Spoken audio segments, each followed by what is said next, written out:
The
opinions you're about to hear on this show are strictly those of the panel. The following program is rated TV MA-LSV. It contains strong language, sexual situations, and violence. It is intended only for mature audiences. Well, hello. Welcome to the shit show. Team shit show, that is. But tonight I asked Chris to see if he wanted to join me, because tonight, since I heard about Gene Hackman passing away, I thought I would do a show dedicated to Gene Hackman, a Hollywood hero, because he did so many movies that my mother absolutely loved, and I just loved him. Some of the movies that I saw him in that are my favorite, probably don't go with what everybody else thinks about him, but I found a few videos talking about him, and I got a tribute video that I'm going to play for him after I play the news, a couple of news articles about him. But thank you, Chris, for joining me tonight. Glad to be here. I had a really good day today. Really good one. Well, good. I'm glad it got better for you. Yeah, after I went over to visit and rake up the family plot at the cemetery, I ran into a couple of old friends. From one of them, I changed his diaper when he was little. The other one was about my age, and I changed her daughter's diaper. So it was pretty special. Well, good. I'm glad you ended up having a good day. I think that that Gene Hackman and his wife died yesterday, right? And everybody just found out about it this morning. From what they said about the amount that they had decomposed, that's probably around 10 to 14 days, something like that. Really? I didn't think it was that long. But people got to realize too, it's winter, and when you have your heat on, it will make you decompose quickly. Oh, yeah. There can be that in there. It's harder to get the exact time of death, by that, when you have the heat on in your house. That's why people turn their air conditioning way up to leave a body. It can be hard to determine how long it's been dead too. So the thing is, I when I first heard about it this morning, the first thing I thought was, when I heard the dog had died too, that it was a gas leak or something, because I know of people who have died or nearly died because they were unconscious because of the gas leak, or their flue was messed up, and because of that, some smoke and fumes were coming into the house, and basically your body you're breathing in the carbon monoxide and not getting enough oxygen, and you just slowly suffocate while you're sleeping. But you become sleepy breathing it in anyway, so you'll lay down and then you just don't wake back up. So if anybody's going to die, that's a nice way to go. If that's what's going to happen to you, I'd much rather it's a peaceful way to go, for sure, or drowned or something. But I'm going to start off with this Fox News thing. It says authorities are investigating the deaths of Oscar-winning actor Gene Hackman, 95. I mean, he had a long life. And who wouldn't want to live to be 95 and still be around getting to do things? And his wife, Betsy, she was 63.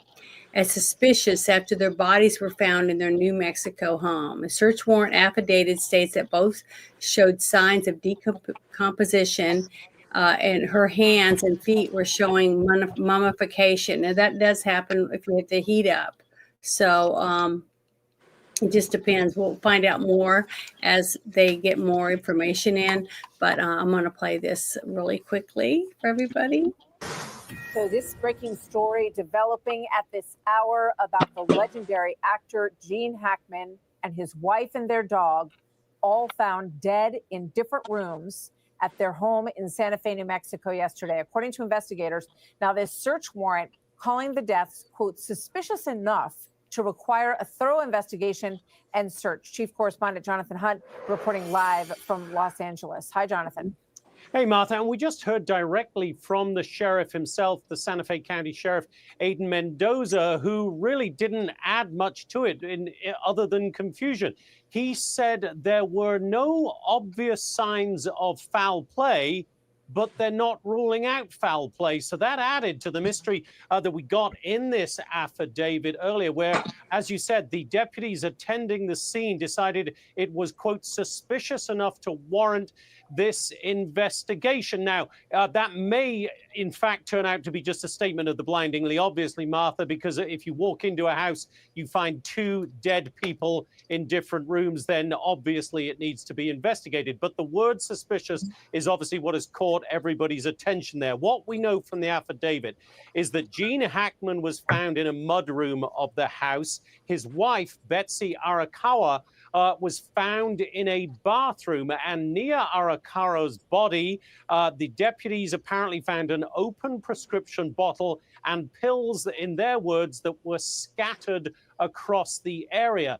In that same bathroom, they also found one of the couple's dogs that was also dead. Now, the affidavit described that dog as being in a closet in the bathroom.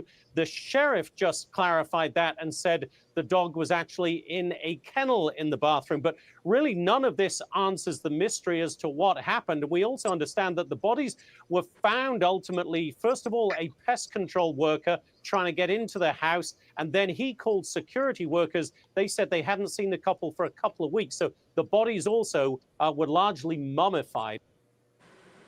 Okay, so basically, that they passed away, and then the heat from the house more than likely made it dried them out a little bit, so it kind of like started taking the moisture out of their bodies, you know what I mean, quickly. Yeah, they're dry. It's dry in the desert. There's no doubt about that. Well, that's how you make beef jerky. Is you dehydrate them by heating them up and keeping them in a closed area. Because if you leave them outside, they decompose, but it's different because you might have dew on the body, and then it dries out throughout the day, and then more dew, and then it dries out throughout the day, and then you have insects that come up from the ground. So you have lots of different effects that you're going to have. But yeah, if I was going to look at that, what I would do is I would go back and look at the weather report and see where this swing from being 16 degrees 2 weeks ago when that northern front came down, man, it froze all through there, right? And it's been warm now for days, right? So if you could see, right, when that weather was, you could put in there, right? If it was my swim lane, I'd be looking into that, because that would be the time that the monoxide poisoning would take. And basically, if you know how long it was on and how long it was off, at least you have that window to look at for time of death. Because as you say, exposed bodies don't decompose like ones in refrigerators. Even the ones in the refrigerator. If they're inside a home, okay, with the doors and windows closed, and they have a controlled air. No, there was a window open and the front door was open. See, I don't know. I think they missed that, but I saw another report from the sheriff. Yeah, but the door could be opened, not the window, but the door could have been opened because the bug man was trying to. No. The sheriff came on and gave a statement, live statement during Jesse Waters. Yeah, I have a video I'm gonna play. Yeah, he says in there that the door was open when they came home. Well, the thing is, he was in his mudroom, so he wasn't in bed. So he was up doing stuff. Yeah, I don't know where he was. At the time he died. That's what they just said in that report we just heard. That he was in the mudroom, she was in her bathroom, and the dog was in a kennel in the closet in the bathroom. I thought he said bed, but I could have heard bed and mud. I thought they said the mudroom. That sounds different than bedroom to me.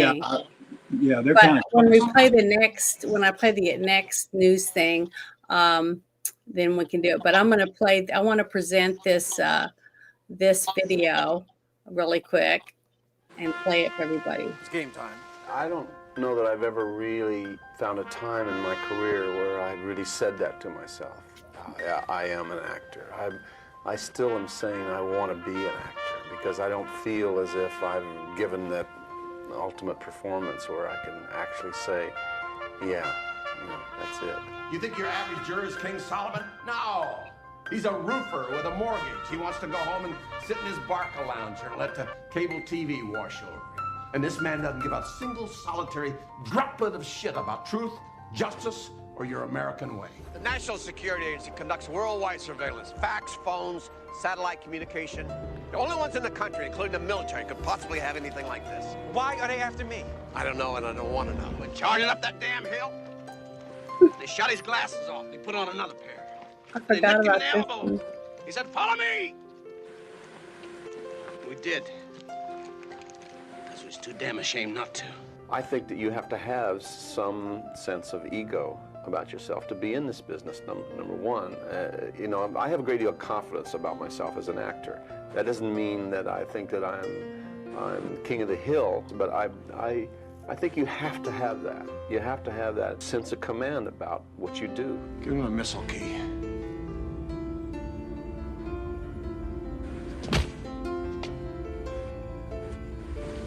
You said. Give me the missile key, Mr. Hunter. He's into it real slow. Hell, our first game's less than 2 weeks away. Well, first of all, let's be real friendly here, okay? My name is Norm. Secondly, your coaching days are over. Why, it's the most brilliantly diabolical leader of our time, surrounding himself with total nincompoops. I'm back, Mr. Luthor. Yes, I was just talking about you. I think concentration is probably the most important thing you can learn as an actor. Concentration and relaxation. That if you're relaxed and you know your material and you know what you're going to do, then you can concentrate, and that's when the creative process starts. This is tricky. They make it look so easy, don't they? I think I killed Susan. What happened? I killed her. Nice suit. Very, of the people. Yours is nicer. What would you call it? Gun lobby protecting its own? Oh, swank shoes. Big tobacco? Big alligator.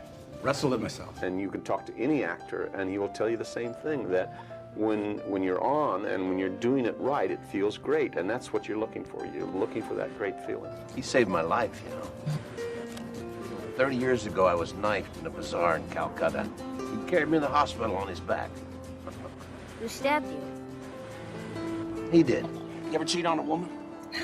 Girl, something, and stand her up, step out on her. What? You ever do that? Yeah. When you called her, did you have an excuse? Yeah. What if she didn't ask? Was your alibi a waste of time? He doesn't even let her run the house. And he's in the kitchen, and he serves. And he tells that beige savage what to do.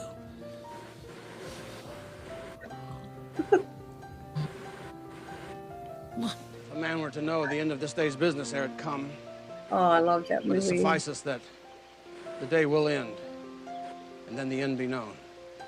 And if we meet I again, got up and walked away from the TV. then we'll smile. One of these movies.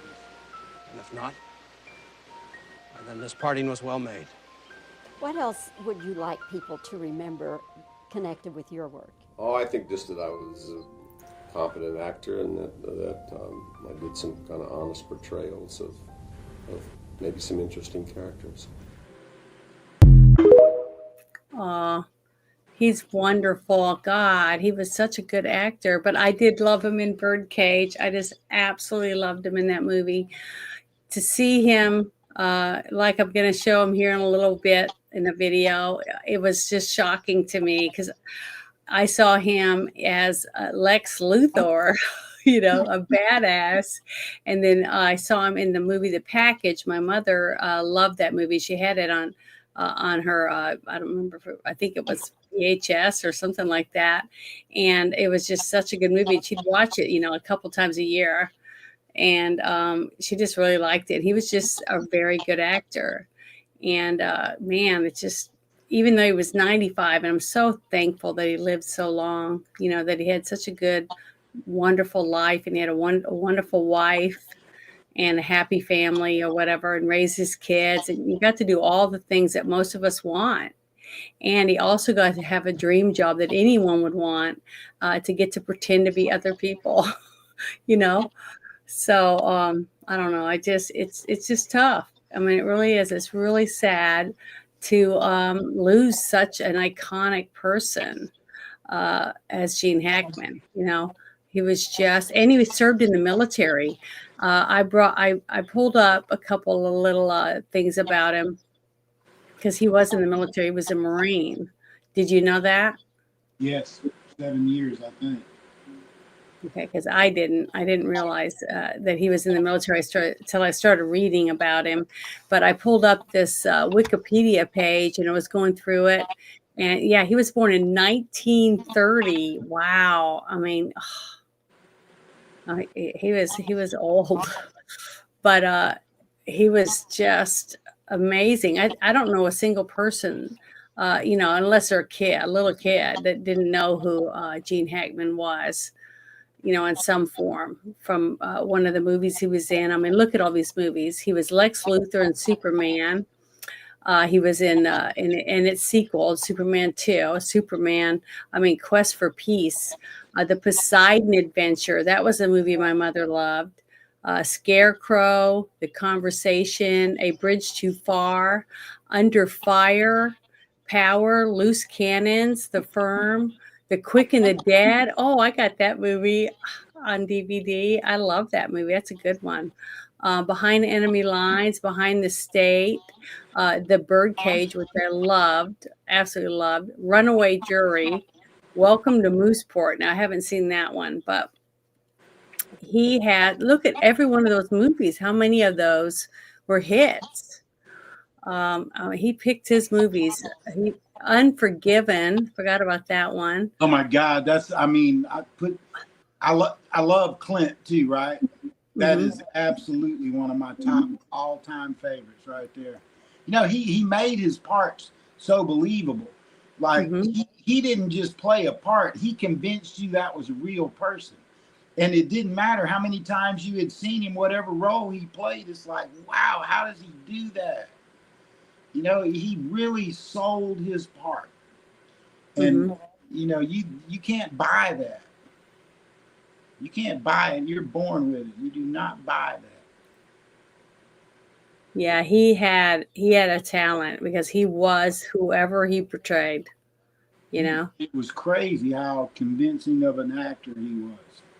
Amazing. It says marriages and families. So he was married a few times, I guess. Here's a picture of him with Ronald Reagan, shaking hands with Ronald Reagan right here. Yeah, I think he was married once with 3 kids and then married to the lady who died, if I understand it right. Because it says he was married in 1956 to Faye Maltese, and they had one son and 2 daughters.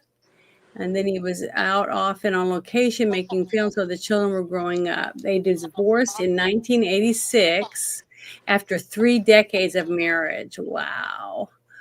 And then in 1991, he married a classical pianist, Betsy. That's the girl that died. That's what she did. She was a classical pianist, yeah. Okay, well, I didn't know that, but it says, I was trying to read to see. I'm trying to see what the newest wife that he had. Okay, it says he was a supporter of the Democratic Party, which, you know, I don't have a problem with that. I loved him. I thought he was great. I don't care if he was a Democrat or liberal. I don't care. You know, He was always on the right side of issues, the way I remember it. And, you know, so many of us are really libertarians that we vote, you know, on what party presents the best, you know, option for the future. Up until a few years ago, that's how it worked anyway. In his life, that's how it worked. Yeah. Yeah. I mean, I think that. Well, it says here that I guess this is the woman he's married to right now. This Betsy. Yes, yeah. God rest her soul. It was. Yeah, but they got married in 1991, so they've been married quite a while. Oh yeah, they were married, right? I think I heard him say 32 years. So, wow, you know, 2 long marriages basically.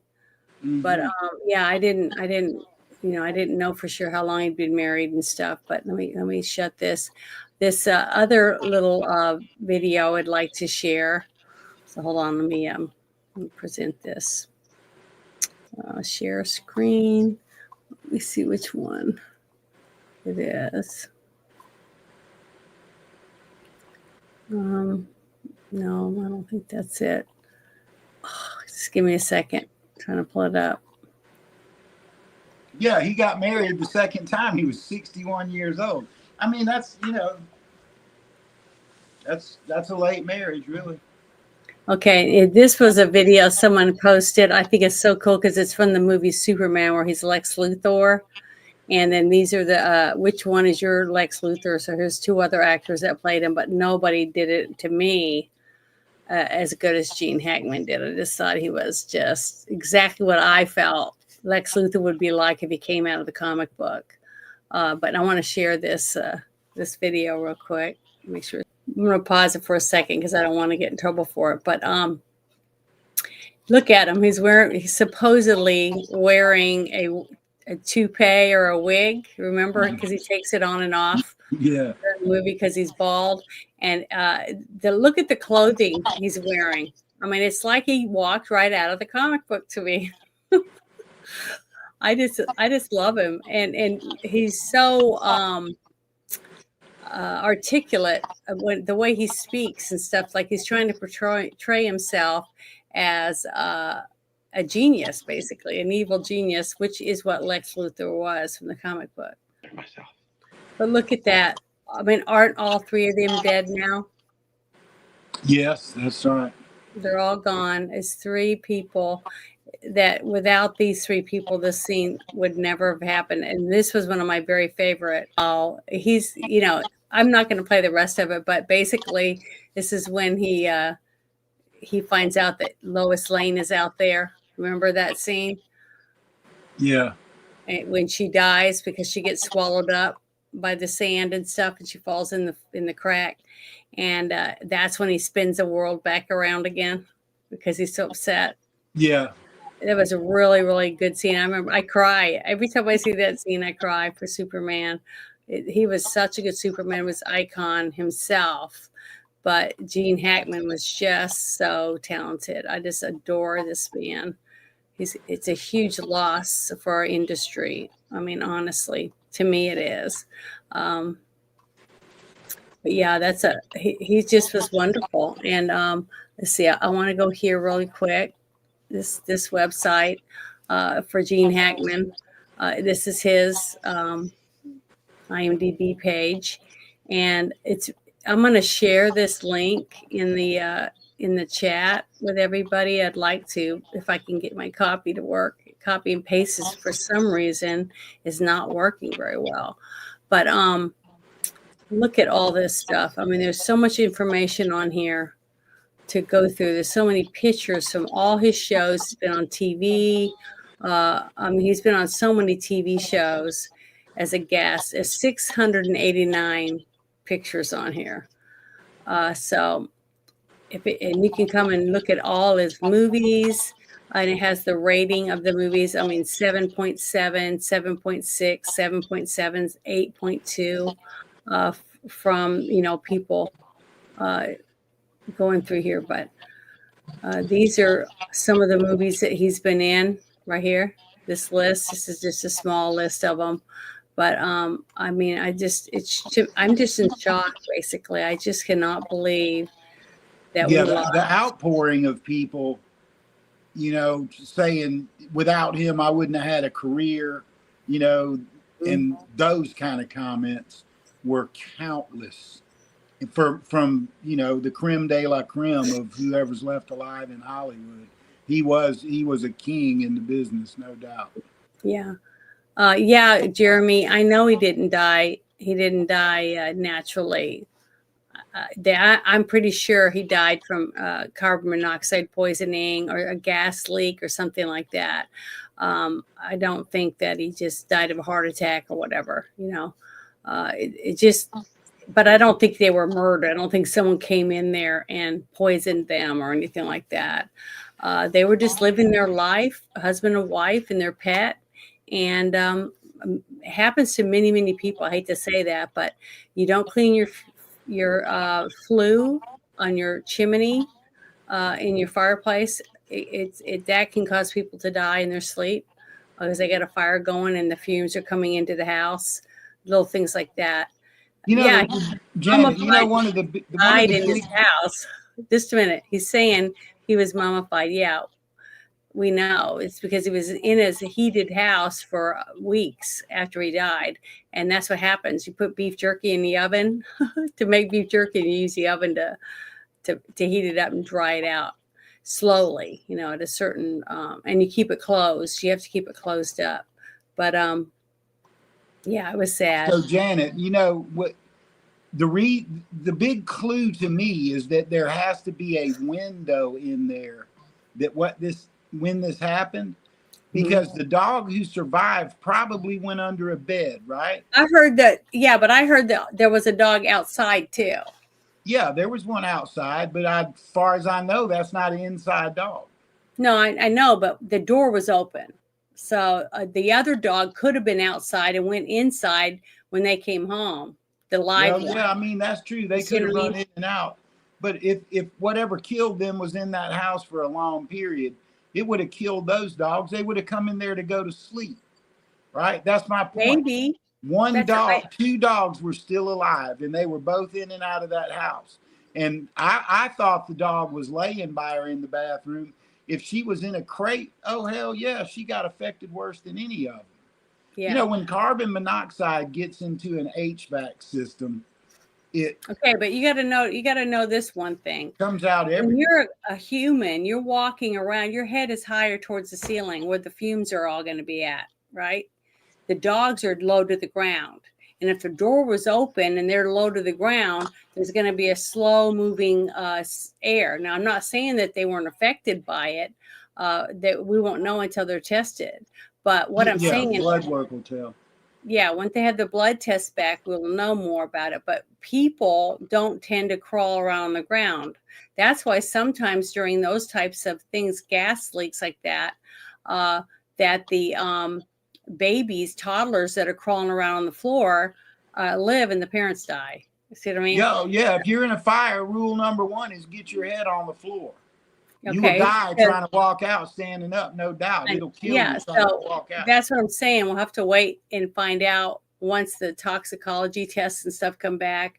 But we'll find out. But what I'm saying is, if the door was open, let's say he was they were walking around or whatever, and some doors, okay, I've seen many videos where they set the door up to the dog can open it, because I told people that I went on a trip and I went to Florida and I babysat 2 beagles. Well, with the one male beagle, I was constantly having to go and close the door because he would just open the door and go in and out all the time. They had those knobs that go like this. They're not a round knob, it's a stick, on both sides. So that's how he opened the door. And they would let the girl dog in and out by just jumping up and opening the door. And so that could be a possibility for how the 2 dogs that were alive, they were outside. And then after they were out there for a while, they got tired of being outside. So they just opened the door and went in. I mean, that could be very possible. I've seen many dogs that were able to do that, and they weren't owned by famous actors or anything. They're just normal dogs. So, and I've seen cats that can do it too, open doors. So because they're trained to open and to close the door, but I don't know. We'll have to wait. And yeah, I'm eager for the toxicology report. It's ridiculous, but it takes 6 months to get them. Sometimes it's really it just depends on, but it depends on whether or not they try to make it faster. Where they try to go through and get the stuff out as fast as they can. But let's see. There was this other one I was trying to find. Here it is. That one. Okay, let me open this one. This other page I want to open because it's another news. I see it's this one. No, that's not it. I always click on the wrong one. Is it this one? Yeah. Okay, here it is. Here's the right one. Okay, I'm going to click on this.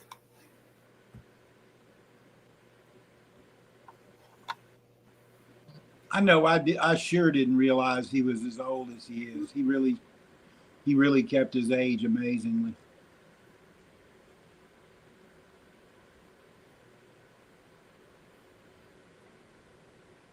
I would have guessed he was 80 at the oldest.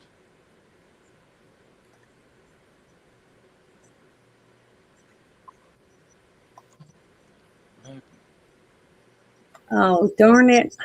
Hold on. Sorry. I'm playing it on a different page because it opened up somewhere else. So I got to pause that, and I got to go back and open that page because I didn't realize it was gonna open up in a different place. So just give me a second. Sorry, I thought I lost sound, like when you turn the lights out on somebody. No, when you were talking, I was like, I don't think you can hear it. So let me make sure that's not the right one. Darn it. Just give me a second. I'm trying to find the page. Man, I bet somebody's going to be having marathon of his movies coming up. It's going to be so awesome.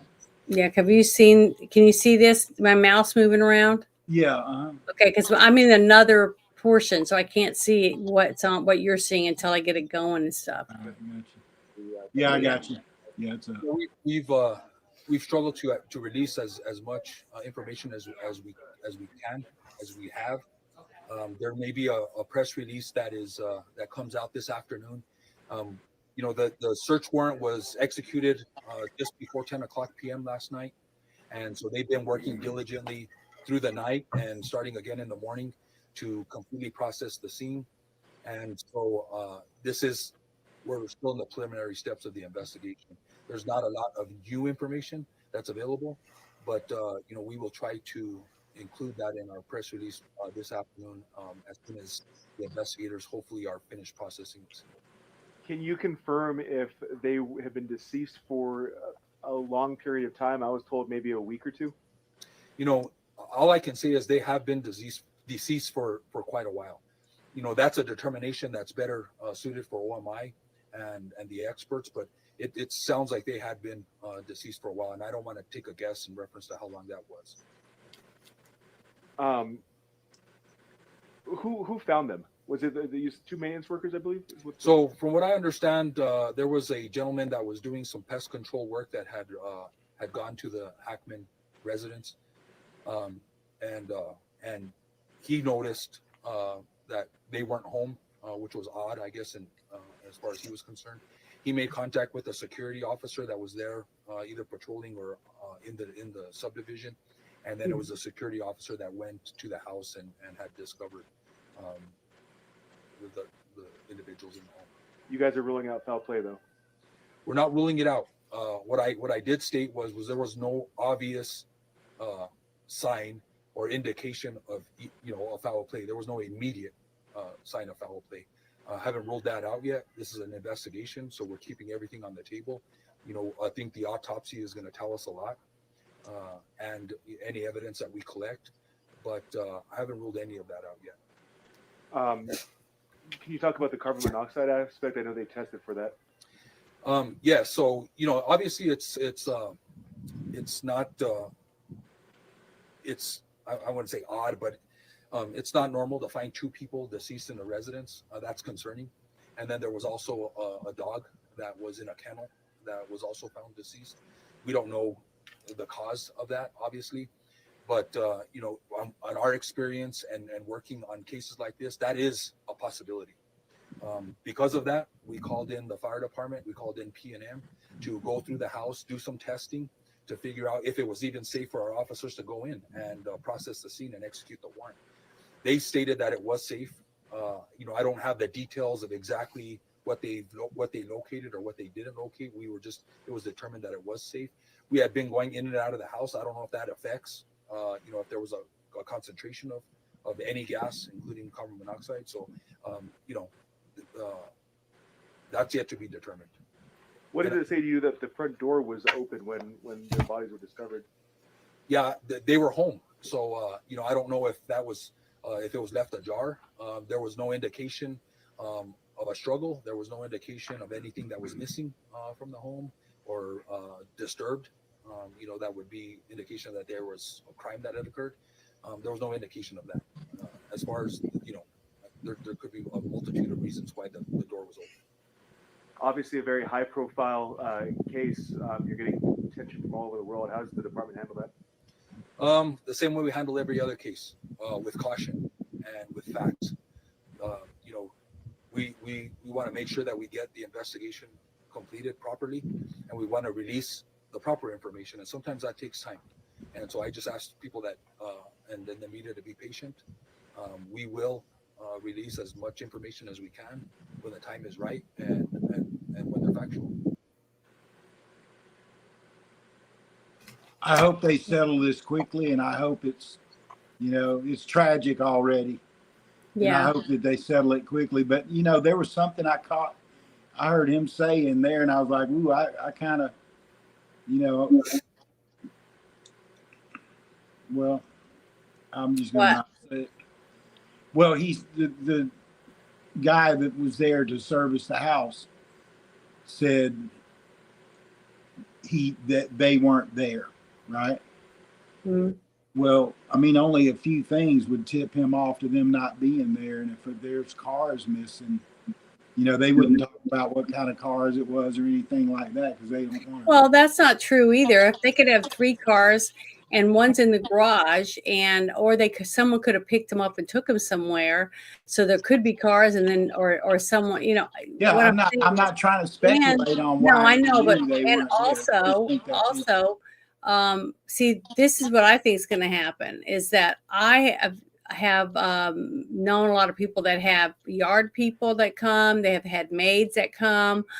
They have other service people that do their pool. Dog people that drive up in their van and they do the grooming at their property, that type of thing. Well, let me just say one thing. Wait a minute. Well, I'm not finished yet. Just give me 1 second. Then the fact that the person came and they knocked on the door and no one answered. They rang the doorbell. No one answered. So they thought that they weren't there, or they thought no one was there and they used the key to get in. And that's when they found someone deceased and freaked out and left. They called 911, and that's why the door was open. See, I mean, what I'm saying is we don't know all the facts yet. We only know a small portion. Well, I wanted to just share one experience. I'm not going to be detailed about it because it's horrible, but there's a point behind it. Okay. Mm-hmm.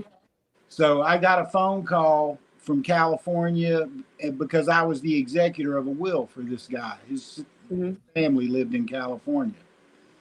And so, I did what you do. I went down to the house and this and that and the other. All I knew was he died. Okay. That's all I knew. So I got to the house, and before I turned off of Dolphin Island Parkway into his driveway, I could smell the house. Okay. Well, he passed away during Hurricane Harry, I think it was. And he went to sleep with his heat on at 82. He was a pretty famous musician, right? So all I'm trying to tell you is when they got there, whoever got there first, right, especially if the door was open, man, they were expecting to find a deer in the driveway that had been run over. So, I mean, it stinks to high heaven. Not the kind of stink you've ever smelled before. It is the most putrid shit you can ever smell.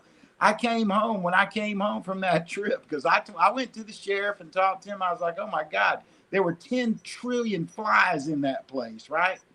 And so I went and talked to the local sheriff and all this and did what I had to do and went back home. So help me God, I threw my clothes outside and they still smelled like that house 6 months later. After sitting in there, I didn't want to pick them up. Yeah. Oh, it's bad, bad, bad, bad, bad when you come up on that scene. And we figured out, okay, that he was involved in a fight. The people admitted it was a fight, but he left. Thought he was okay. But we had the phone call before this person entered the house and the fight started. And we got another location on him making a call from just the next cell phone tower. And we basically pinpointed that was like a 14-minute period in there where he could die. I'm telling you, when your job is investigating shit, whoever did it's screwed. I'm just telling you, because we're gonna figure it out. Watch some of those damn, what's his name, my dude. Man, that dude solved some incredible crimes with things you would never think in a million years that you would be able to do that. So, they're looking at the scene, all that kind of stuff. I'm just saying, I totally hope this turns out to be an accidental death. And really, it appears that way to me. And I think that's kind of what that sheriff said. He said, well, we ain't going to rule that out. But who wants to tell people what they think before you get the real evidence? Well, they're not supposed to, and that's really hard not to, I mean, within 15 minutes after I first heard about it, I was seeing posts that, it was murder-suicide, that she was sick and tired of taking care of him, so she poisoned him, and then she took a bottle of pills because she felt guilty. Everybody's got their point of view. What pill do you take? They said it was prescription, so it's in a bottle from a pharmacy, right? What pill do you take that you die just because you take the lid off? That doesn't even make sense. Well, what I'm saying. What I'm saying is that's the stuff that people were saying. They didn't even know for sure what was going on. All they knew, one thing I saw was they found all three of them in the same bed dead. Okay. Yeah, everyone was posting whatever they wanted to. And then I saw other people making fun of it, basically. It's just a lot of perversion and people wanting people to click on it or comment. And when you're pissed off, you're going to comment a lot more. And they don't care if it's negative, as long as they get clicks. And if they got a big enough channel, they're going to make some money off of it. So, to me, that's sad. But I wanted to read this little thing I found. It says, Gene Hackman, a celebrated Hollywood actor, left an incredible mark on the film industry with a career spanning over 6 decades. Okay. And it says that I was wanting to read this part about his military service. He reflected on his military service as a formative experience, though he admitted to struggling with authority during his time in the Corps. This rebellious streak and determination to carve his own path would later define his approach to acting and life. His time in the military also provided him with the opportunity to complete his high school education, setting the stage for his future endeavors. So I just think that's awesome, because I remember hearing a lot of stories, from my grandpa and stuff, that a lot of young men that were, getting in trouble, constantly getting arrested for shoplifting or loitering and, lots of different things, that they ended up, the judge would say, well, you want jail time or you're going to join the military? That's right. So you had a lot of younger men that had problems because they had a wild streak. They joined the military, and then they get straightened out, just like what you heard that Gene Hackman said. And that one thing I played, I wanted people to see it because it's Gene Hackman's own words talking about all the different movies he made and different things that he did up to that point when he had the interview, and how he felt by being an actor, and his achievements were and things like that. And just to get to hear his voice talking about something he loved to do, because he loved. Not very many people get to be an actor that makes money, okay, and pays their way, but also gets to do the one thing they love, which is being an actor, right? So, yeah. Oh, hi, Joe. Thank you for stopping in. Show's atmosphere. And hi, Six Nations. Let me put that. Oh, and Dawn's in here. Hi, Dawn. How are you? Yeah, I want to put it in there. Hey, Dawn. So, yeah, I wanted to share that you guys are in here. But, the thing is that it's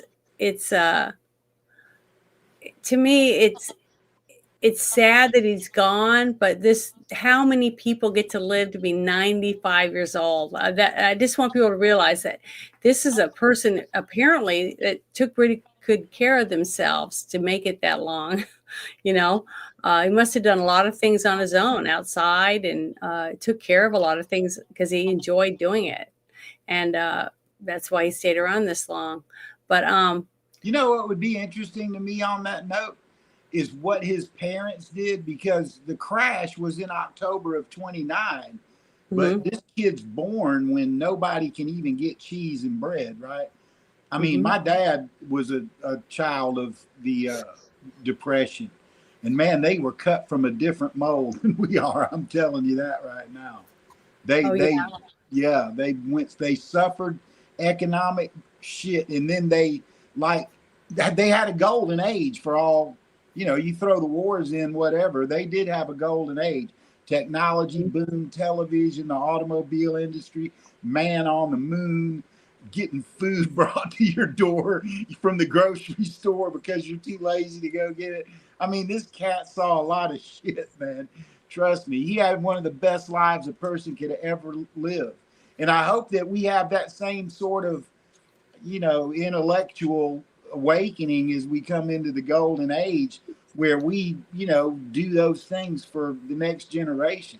That's the kind of guy he was. He built a generation. Somewhere we dropped the ball, but those guys worked hard to make a great country. They really did. Well, this movie, this is a small snippet that I was able to find.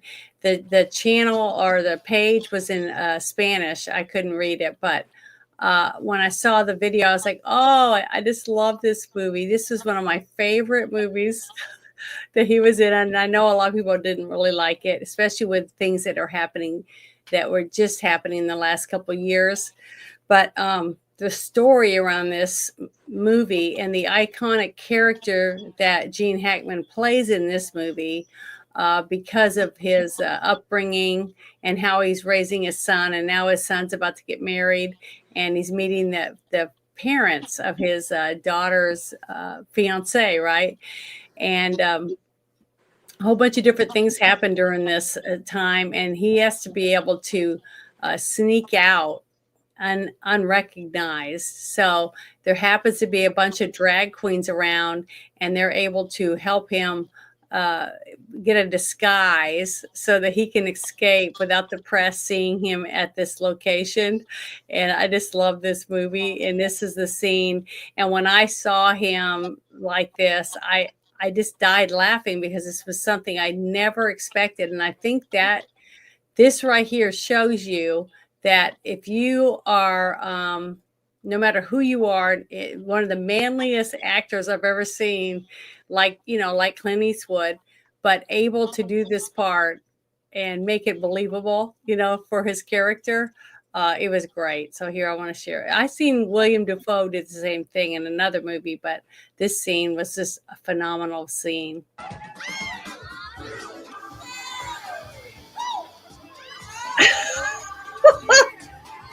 Oh my God, it was so good. that was the scene from Birdcage. And there he's at this place, and everybody's saying, "Oh, if they find out that that's him, it's going to ruin his career, right?" So they dressed him up, the other drag queens, and then he walks out to his car with his wife, and he's like, "Get in the car, let's go." And everybody's like, and there was another guy, one of his assistants standing there, and he said, "Get in the car, let's go." And he's like, "No, thanks, I'm waiting for someone," because he thought it was one of the drag queens dressed up. I didn't realize it was him. But this movie is just so good. I'm going to make Bruce put it on the list because I just love this movie, and I just love Gene Hackman. I just think he's. It's a huge hole in me right now, just thinking about it, because it's just knowing that he's not making anything ever again. It's sad, just like Betty White when she passed away. Even though she really hadn't done anything in a little while, it's so final. Man, I love me some Betty White. Mm-hmm. I totally loved Betty White, everything about her. She was a good human, didn't try to be fake, and all those things matter to me. That's kind of like Gene Hackman. Really good. These are some really good. Yeah, Birdcage was a kick-ass movie. I really loved it. I laughed. I cried. Nathan Lane was just so good. Wasn't Nathan Lane? I think he was nominated for Academy Award for that part. And, I think Birdcage took some that year. Oh, it was so good. And what was so funny was back then when that movie came out, I went to see this movie with people that rode bulls for a living. Okay, rodeo guys, stuff like that, real men. And they laughed. They laughed and laughed and thought the movie was so funny. But today, most of those men now today, because of what happened over the last 4 years of being forced to try to accept them as the opposite sex and stuff like that, they would never, that movie, The Birdcage, could never be made now. Not in the way that they made it, that the actors that were in that movie, the iconic actors in there, and made them believable characters that were funny, that made you like them and feel for their situation. You would never see that now. So many men today would say, F you, I'm not going to see that movie, simply for the fact that a man is dressed like a woman. You know what I mean? And even though the movie premise, the story and everything has nothing to do really with what we saw the last 4 years, it's not even the same thing. You leave with a totally different thought process on all of it. But you couldn't make it today. Nobody would know. It just wouldn't be good. And plus, you couldn't make the movie because the actors. You couldn't get the same actors because Robin Williams was a lead, Gene Hackman was a lead, and then Nathan Lane was the lead. I mean, it was just so well done, and Gene Hackman. I couldn't see anyone else playing that character that he played. It was so good. I think it's safe to say that during his lifetime, well, maybe only till the last 15 years, right? Mm-hmm. That generation was not effeminated men and emasculated women. It was not. Right? Now, I'm not going to talk bad about our current times, but I think all of us could agree that the Department of Education took a poor shift in ideology. I mean, kids don't know the Constitution. We're 40th out of 40 countries in reading and writing on international tests, when we were always number one back then. You know what I'm saying? So I don't, you can have a whole debate about all that, but no, did you see him dressed as a woman? He didn't even try to look like a woman. Couldn't. No, I know. Right? But the same thing with, there's a movie that Bruce and I reviewed. And I'm trying to remember. I think it was Boondock Saints. Okay, Boondock Saints, and it had William Dafoe in it, and he dresses up like a woman to sneak in. He's a cop to sneak in and try to catch some people doing something, and he's pretending to be a woman, and he looks like a hideous, horrible, hideous woman. But the way that they did it, it was hilarious. Okay, it was really funny, and they just did a good job. And I don't know how anybody did any parts on set with those people didn't laugh their ass off, because it was really, really funny. And you just can't do that now. I mean, you can't make fun of anyone anymore. It's gotten so hard to make or write a script or find a good screenplay where you can just laugh and have fun at other people's expense. Because unless you're Deadpool. That's pretty much the only movie. And look how much money they made.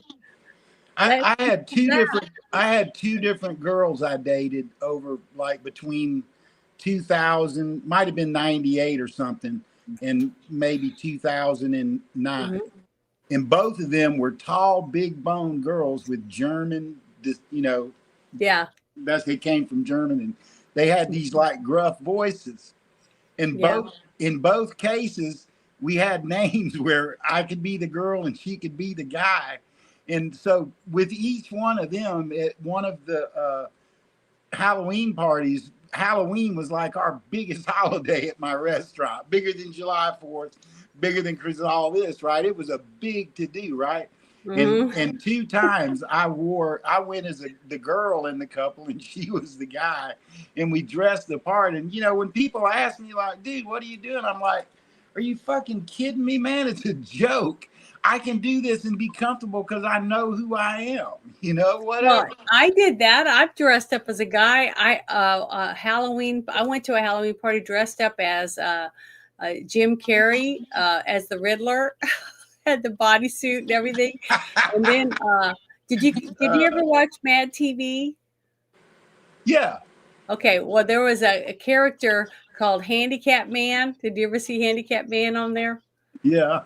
Okay, well, I made my own costume, and I did the whole acted all stupid, and had the handicap insignia drawn on my leotards and everything, and it was fun. And then I've also dressed up as Fire Marshal Bill from Mad TV, so I've done it quite a few times. But it's sad that a woman can dress up as a guy, and I even did what was it? What do you call a greaser from Grease? With the guys, and they had the T-shirts with my cigarettes rolled in the sleeve, and I had my hair with a little one of those pompadour bangs or whatever on the front, and I had tattoos on my arm, and a cigarette behind my ear and all that, with the short hair and all that. And I went as a greaser with my pants rolled up where you could see my white socks, all that. I mean, it was fun, but it's sad that women could do that and men couldn't. But men were doing it back then. We would go to parties called pimp and prostitute parties, and the women would dress up as pimps and the guys would dress up as women, and it was fun, But it was I graduated high school. People. I graduated high school in '79, and I hated doing stuff like this. Right, hated it. But our class, for our graduating class, we had to have Grease Day. So our whole school looked like that. And I did do it and dress up. I wore a T-shirt and a whole like World War II Air Force flight jacket and some glasses and greased my hair back. Oh my God, it was the funnest day ever. It really was. It's a good memory. It was in living color, but I liked both shows. They were great. I just thought they had some, pimp and hoe parties. Yeah, they were fun. And we laughed and had fun and made fun of each other and stuff. We used to be able to do that. And I hope that we get back to that where, no one's perfect. There isn't a single perfect person on this planet. The only perfect person that ever lived here on this planet for a short amount of time was Jesus. That's it. There wasn't anyone else. We're all fault. We all have faults. We all need to work on ourselves every day, and no one's perfect. So you thinking you're running around hiding the beer cans and the dirty magazines from the pastor when he's stopping at your house, guess what? The one person that can see what you're doing is up there, and he's already can see what you're doing. So hiding it from another person is just dumb. I mean, you got to do it You got to do it for yourself. That type of thing. But yeah, I think kids today still have fun, cut up, and do all that kind of stuff. They're just all staring at a phone when they're doing it. well, I don't think it's as healthy as the way we interacted. Well, I really don't. It's just sad that people will say horrible, mean, terrible things about someone for a few clicks, but they'll go out in public and they wouldn't do it because they'll think that they're going to get their car keyed or something. You see what I mean? So we let our fear of how people look at us stop us from being ourselves. You know what I mean? To stop us from just living our lives. And you know what? I don't care. I don't care. I mean, as you can tell, I mean, I've got people that joined X 2 years after me and they got 30,000 followers and I have 12,000, so I block people if I don't like them, if they're mean, if I see them cutting people down or being rude and horrible to people, I just unfollow them because I don't want to follow someone or be associated with somebody that does that stuff, that treats people like dirt. It tells them to, commit suicide or whatever. I mean, just terrible stuff. And I don't want to be associated with people like that. Can I confess something that I try to learn every day, right? Mm-hmm. And so this guy, right, just was always in my feed, right? So the algorithm is smarter than we are, I think. It sees things we don't see. But this guy he said the most horrible things about Trump and his family and all this. And I'm like, what the fuck, So I would start commenting on his shit. He didn't block me and I didn't block him, right? But I would front out all this shit and go, where's the proof and all this, right? So he posts a grok opinion of how he, assessed my shares. Well, at the end of it, it says you do this, you talk about sensitive things and you do it with a sense of humor to lighten it up and you create topic, right? Swear to God, I did one of those for me a couple weeks ago and it read the exact same thing. And me and that guy are friends now.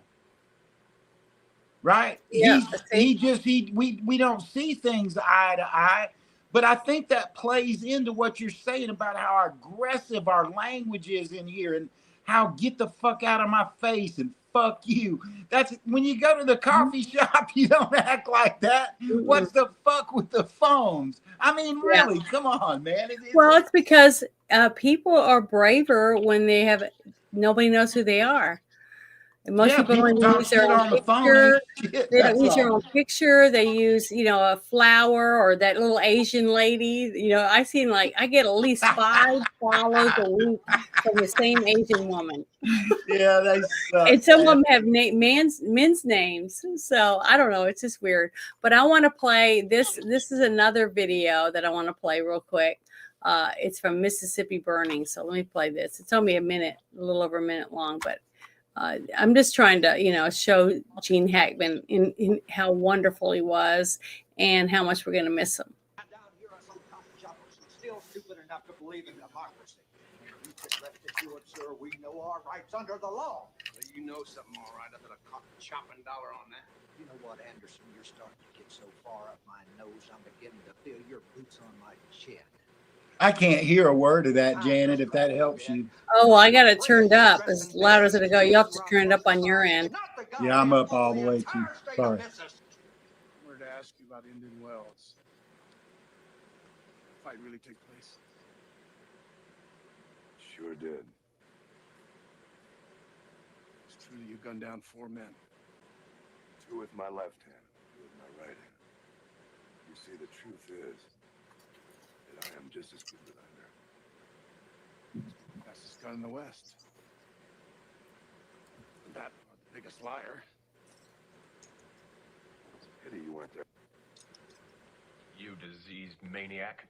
Do you really think you could hide it from me by encasing it in lead? I'll mold this box into your prison bars. Don't touch that.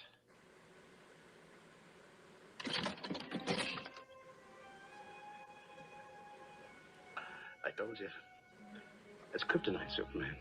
Little souvenir from the old hometown. I spared no expense to make you feel right at home. You repeat this order, or I'll find somebody who will. No, you won't, sir. You're relieved of your position. Cobb, remove Mr. Hunter from the control room. Get Lieutenant Zimmer in here right now. No, sir. I do not loved concur, and I Crimson do not Tide. recognize your authority to relieve me under command under Navy regulations. Cobb, arrest this man and get him out of here. Under operating procedures governing the release of nuclear weapons, we cannot launch our missiles unless both you and I agree. Cobb, Now, what are this you is not waiting a for? formality, sir. Really, really good. Man, he's so intense. Oh, Yeah, he always did those really controversial, you know, Mississippi Burning's a fine example. That was, mhm. you know, culturally sensitive, and he would step up to those roles and make a significant, you know, have a significant effect on your understanding of the movie and Yes. what was really going on. So yeah, I like those ones like that. Yeah, me too. The thing is there's a little, maybe a little more than a handful of actors that can be anything that they portray on in their movie or on the TV show, right? I mean, you have these iconic actors that just no matter what genre they play, they're believable. You know, you have a connection with whoever they're portraying, whether it's a bad guy, good guy, Yeah. or falling in love, or a comedy. You just empathize with the character, or you hate them. You know, you just want to see them lose, and that's because whatever they're doing, it's pulling you in, and that is what acting is all about. You've got to get the person to believe you are who you say you are, and Gene Hackman was one of those people. Yeah, he controlled his emotions so good. I mean, he smiled, he got serious, he had love, he had hate, arguments, everything. In every role he played, just like we all do. But his timing of when to, especially with his little quips and jokes and stuff, I bet you money the directors used to love him. And you know, the history of the ones who just spontaneously made things that literally made a movie what it was. There's stories about all that. Yeah, I was just I just can't believe that you know, when I look at all of this, I typed in Gene Hackman and then I just clicked on media, and I was going and just looking at all these pictures. It's just, I don't know. It's just look at him. This is from The Quick and the Dead. He just was just good at what he did. Here he is when he was in the Marines in 1930s when he was born. But in 1972, he won an Academy Award for Best Actor in The French Connection. In 1993, he won a second Academy Award for Best Supporting Actor in Unforgiven. But this is him as a Marine. And something about a man in uniform, I tell you. Yeah, I mean, there was another movie besides Red Crimson where he was with Denzel, right? Or yeah, wasn't that Crimson Tide or something like that? No, I think there was another one, but it might have been. It's slipping. What's the guy that played God? I don't know why I can't think of his name. Oh, I don't remember now. Yeah, but I think that might be the one I'm thinking about, where there was like a bear attack or some shit, and they were in the woods. I can't help you, but I might find it in this thing. But here's a picture with Clint and Gene Hackman standing side by side. Now, see, this is the kind of stuff I looked for. I'll tell you a story about Dusty. When I would go to different cons, you know, Comic Cons, and there's Western cons, there's Horror Con.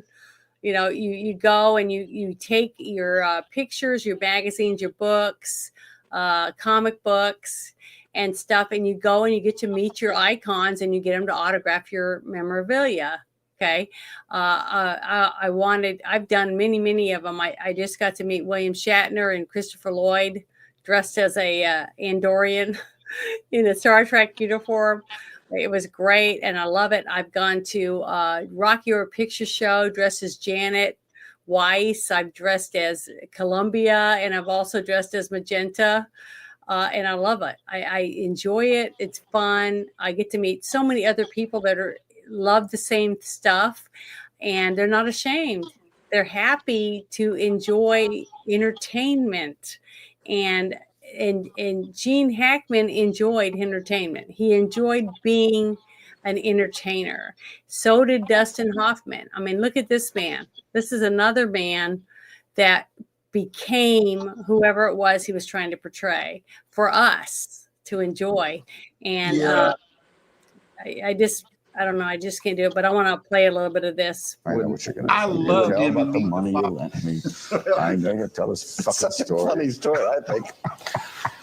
I go over to Dusty's little apartment in Pasadena one time, and he says, "Hey, can you loan me some money?" I said, "Yeah."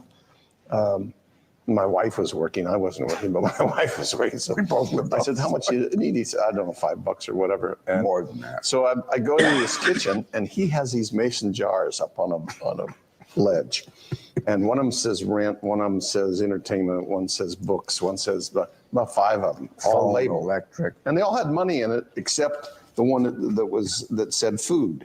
And that didn't happen to have any money. So I said, "Dude, you don't need any money. You got money." He says, "I can't take the money out of the other jars." I think your mom probably told you that was the That's way right. to. That's right. Or my father. Borrow money from Gentiles. That's right. And don't pay them back. They're just great. But see, I was so lucky to I didn't get to meet them too, but I got to meet so many actors and get to sit in between scenes and things like that, and get to just talk to them when they're just normal people. They're not the person that you're looking up at the movie screen. This is just a person that's eating or drinking, socializing, smoking a cigarette, or whatever it is. And I'm just You know what you just showed right there? You just showed two totally different men spiritually, right? Or better to say religiously, right? Yeah. And one of them was a Jew, and they were making fun of it and laughing about it. Yeah. Man, when was the last time you saw that? It's been a long time. It has. And the thing is that you're not going to see a lot of things as we slowly lose these iconic actors. I think it's getting farther and farther apart to where a new one pops up. You know what I mean? Because of their career is stopped by drugs or alcohol or sex addiction, or they die, or they decide they don't want to do it anymore because it's tearing up their lives, that type of thing. But here's another one I thought was really good. Let's watch this. I'm not talking about dance lessons. I'm talking about putting a brick through the other guy's windshield. I'm talking about taking it out and chopping it up. Your mama put you on the road, got a road, she went to the police station. Then a couple found out he gave a shot. We started the investigation. It's against the law. It was against the law. I got to stop because I don't want to get in trouble for playing any music that I'm not supposed to. But look at him. This is a happy character. He's not mean. He's not trying to blow people up with nuclear bombs. He's happy and playful. Yeah. So see, he that's how versatile of an actor he was. He's able to do anything. I mean, I can't even think of a part that he couldn't do. This scene right here from Birdcage, where they're at the nice trip. dinner. Yeah, very nice. We decided to drive down to see the seasons change. It was a long trip though. Virginia, Kentucky, Tennessee, Georgia. But it's just so magical to me to come from the north where it's cold to the south where it's warm. See the tremendous differences from region to region in this incredible country of ours. My wife and I used to go down to Virginia every autumn to see the foliage turn. Virginia has amazing foliage, although I do think that the foliage in Ohio is underrated. It's just dazzling along I-75. But let's see how awkward they all are in this Yeah. scene. And it's the way that they ended up having to put the chairs from the dining room table out because they really didn't have what they needed to have them come to visit, this type of thing. The whole thing was just done so well with so many good actors playing off each other. And man, to be a fly on the wall while they were making this movie, I would have loved to have done. I've been able to be there and see it. But can you yeah. imagine how hard it was for either one of those men to play a stuffy character? I don't know. I mean, it's honestly, so out of character for both of them, right? All stuffy. Man, Robin Williams wouldn't be still. I bet they had to drug him to get him to sit there like that. I just thought it was great. I did just to get to be in the same room with some of these people. Just to be in the same room with them while they're performing and doing something that most people would die for or pay money, lots of money to be able to be there and see it as it's unfolding. But I've been so lucky to get to do so many things, and I appreciate it, and I'm thankful for it. I just wish more people would get the opportunity to do that. But I mean, look how many people now don't even get the experience to go to an actual movie theater and watch a movie that, with the huge screen and the popcorn and the speakers, all that stuff. Most people are watching it at home now. They're watching on their own TV at home. It's just, to me, it's sad because we're just losing something. I mean, I don't know how to explain what I'm trying to say, but I just feel like we're going to be missing out the younger generation that's never, ever going to go to a movie theater. You want to know how I feel about that, Janet? What? We always transition in life, right? We got new generations and all that, and they got their way of being. But I think it was all related to a wave in technology, just this massive growth in technology. And it's time for everybody to take an inventory and say, there's a lot of this technology stuff that isn't so good for me. And there's a lot of stuff that my grandparents and parents did that was good for me that I don't do in my life. And you sort of go back to a more, it's just typical aging. Everybody's going to do it. You're a certain way at a certain age. And we're in an age where a generation is having to really weigh out a lot of stuff on what they value. And then some of that good stuff from the past and will be brought on, the bad left behind. And the same thing about our present. And we'll go flow through more, making mistakes just like every generation does. And then the kids that are coming out of high school right now, they'll be 40 in 20 years and they'll have to go through this, call it a social midlife crisis or whatever, but things self-correct, pendulums swing, and we're not in control of any of that stuff. But it's a good idea to be able to look at it for what it is so you can cope and get through things that make you uncomfortable. But as a kid growing up, I remember watching reruns as a kid, little kid, sitting with my dad in the living room and watching old Star Trek, right? I just fell in love with with the thought that one day I could be on a starship and go into the hologram room and do anything I wanted. I could go walk in the jungle with dinosaurs walking around or any of these things. And the older I get, the more I believe that that's going to be possible one day. I do believe that we're going to have, right now, I can put on my VR glasses and go into places and play games and just walk around and use my hands and my body and do stuff. Who would have ever thought they would be able to play a game that you immerse yourself into, right? When like my mom would never have thought of it. She when she was a little girl, they had black and white television, you know. So we've come so far, and the small children now that are in kindergarten may never even step foot into a movie theater, so, you know, that type of thing. So you know, to me, it's we're losing another person uh, in this era that's going to be gone now. It's going to be completely gone. All these uh, famous actors from that realm that made these huge movies, iconic movies with characters that will never, no one else could have portrayed with that type of thing. You know, with Denzel Washington, you know, you got Gene Hackman, you had a few other actors. I can't remember their names on some of the movies we just saw. Clint Eastwood, Cher. Okay, she's a phenomenal actress.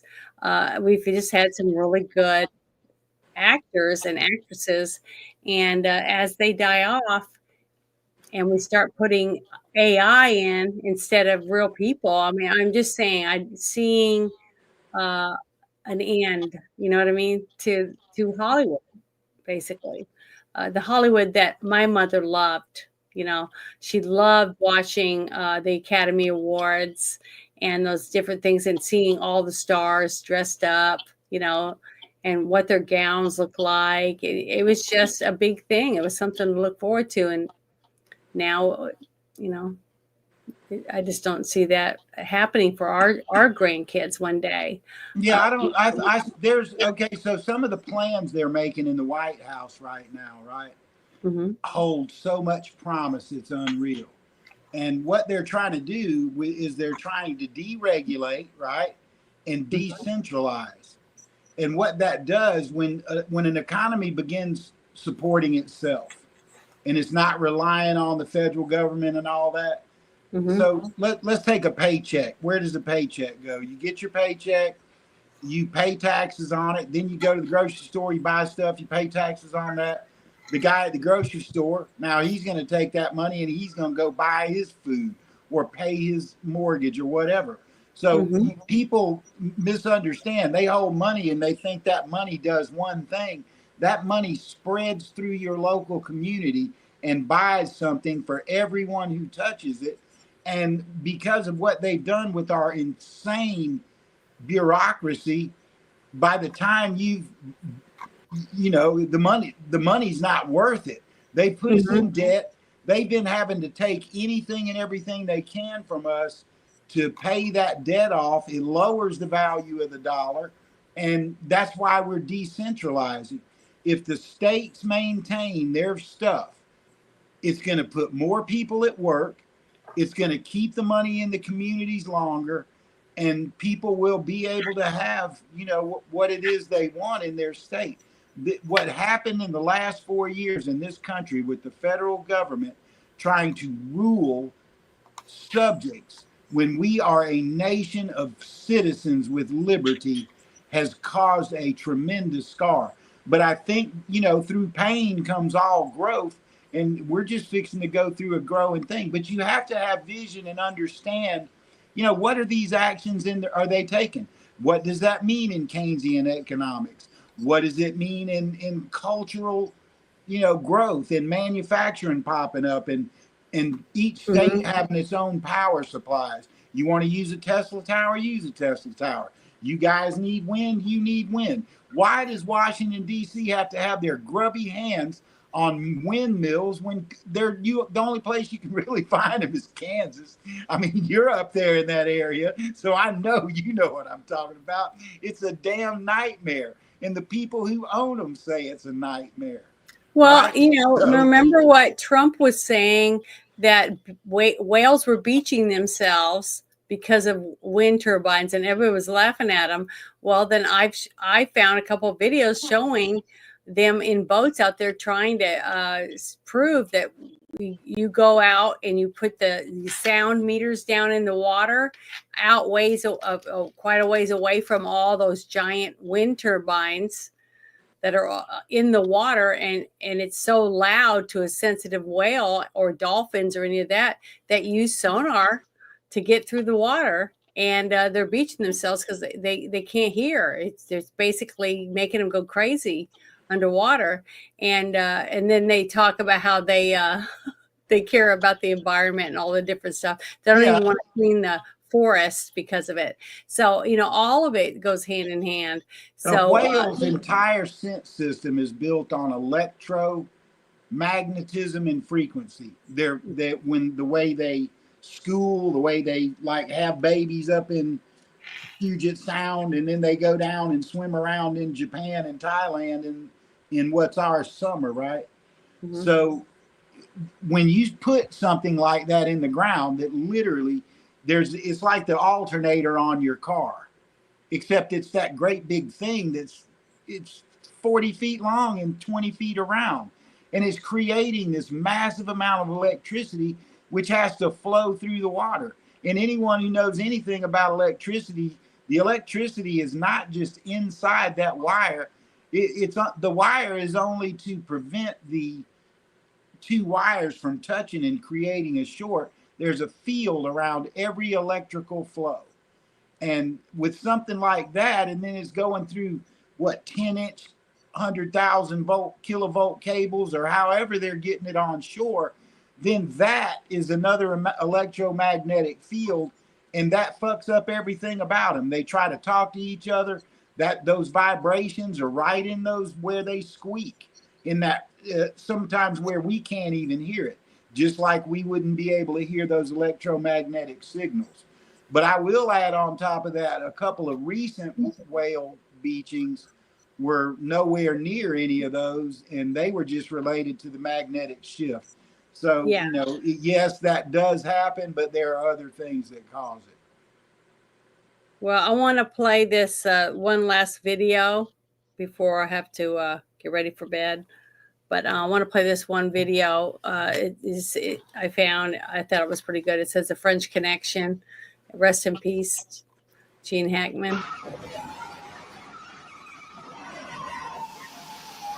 I was a kid when this movie came out. I like 11 or something. Yeah, that's what I'm saying, though. But look at it. Real metal cars. Yeah, I love this movie. Probably why I wrecked a couple of cars. Yeah, look how young he is. I know.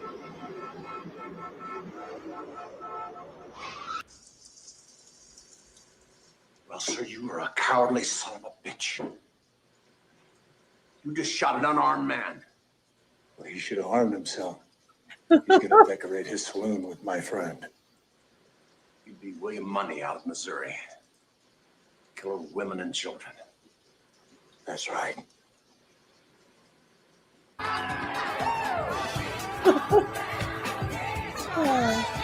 are family. Orchid, salad, own it. Go, girlfriend. We are family.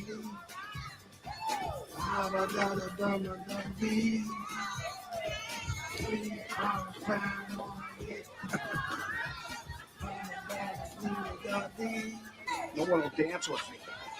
Look at this dress. Oh, I just love this. I love that movie. He's so good in it. I just loved him. Loved him so much. But I just want to say thank you to everybody. Say thank you to everyone. Oh, thanks, sorry. everybody. Yeah, thanks, I just want to say everybody. thanks to everyone for hanging out tonight, and just remembering a wonderful, wonderful Hollywood hero. He served our country in the military, and he also served us by entertaining us with wonderful movies and TV shows. So I just want to say thanks, everyone, and I hope you guys have a wonderful evening, and talk to you later. Good night.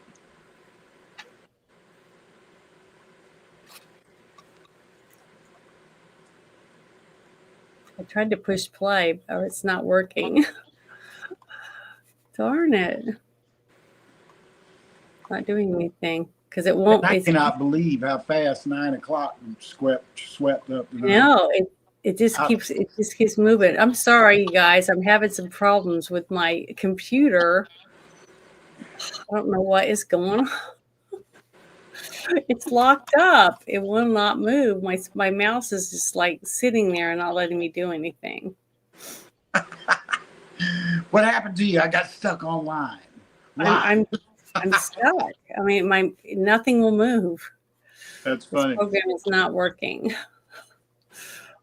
So hold on. Let me try to push a few more buttons or whatever. I don't know what's going on. Last day of the second month of the year already. It's insane. And Trump's got it going like you don't know what day it is. And the whole thing is really messed up. I mean, it keeps sliding around. It won't let me control my. Yeah, but you got a key.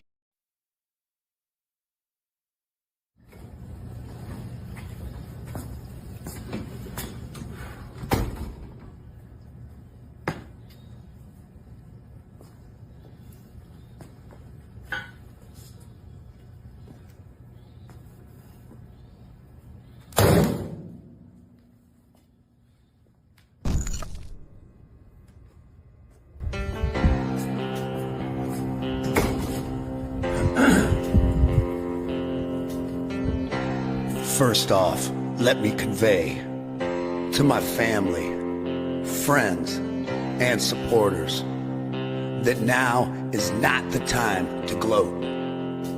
We must remember that most of our left-leaning friends are good people who want the same things in life as we do, but simply think differently on how to get there. It is now time to be the bigger man, to extend an olive branch and unite all reasonable people of this great nation. God has blessed America, and together with President Trump, we will make America great again.